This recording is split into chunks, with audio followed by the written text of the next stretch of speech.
Bágbé bá láhùn aláhùn aró, bálùkù bá láhùn aláhùn osùn, bí lékelèké bá láhùn yóò láhùn ẹfun.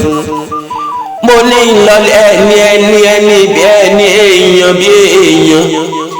Aláṣẹ Dablings Entertainment ń ṣọjọ́ bí lónìí.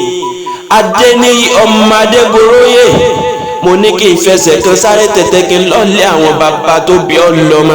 Ṣebí ìlú Ẹ̀fọ̀n ńlá Èkìtì la gbé bí ọlọ́mọ. Ìwọ lọmọ wá ọmọ ẹkùn ọmọ olókè méjì takọtabo lórí ara wọn.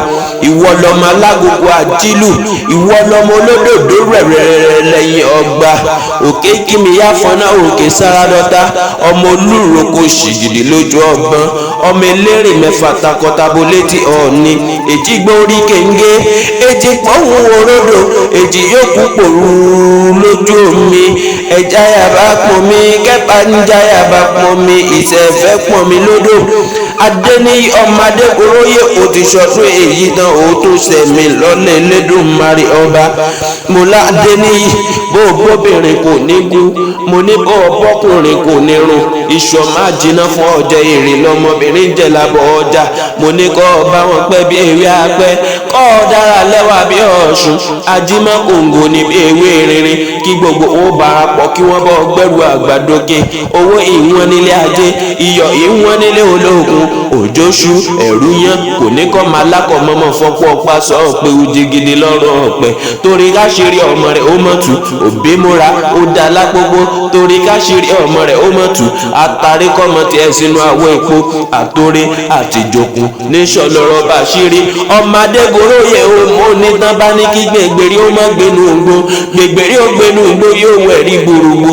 Tán bá ní kí tẹ̀tẹ̀rẹ̀ ó mọ́ tẹ̀nà, tẹ̀tẹ̀rẹ̀ ó tẹ̀nà náà yóò fọmọ rẹ̀ sákẹ́ ọ̀dùn.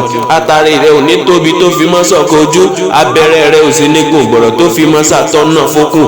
Ìgbà ọdún láyé ọdún kan ní fún ọ, agẹmọ rẹ̀ ò ní tètè kú tó fi mọ́ pọ̀ pátẹ́. Ọmọ Adégoróyè, aṣọdúnmọ́dún ní ìṣàwọ̀ aṣọdúnmọ́dún ooo, aṣòròmòrò ní ìṣàwọ̀ aṣòròmòrò ooo. Ọdún tó ṣe lọ́dún yìí ò ní jáṣe mọ́. Mo lọ́dọ̀ rẹ̀ kú ọdẹ roko, ọdẹ pọ̀rẹ́ òkété. Mo ní kíkú kó rí ọkété, àrùn kó rí ọkété, ìbànújẹ́ rí ọkété, àṣetì rí ọkété.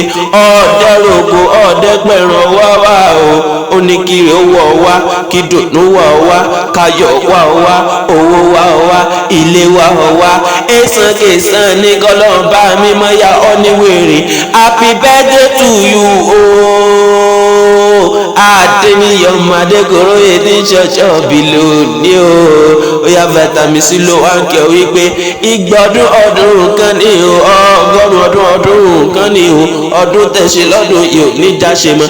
Ẹ ti ṣọdún èyí náà ẹ ṣe mí lọ́la sáté àlókè. Happy birthday to you, long life and prosperity.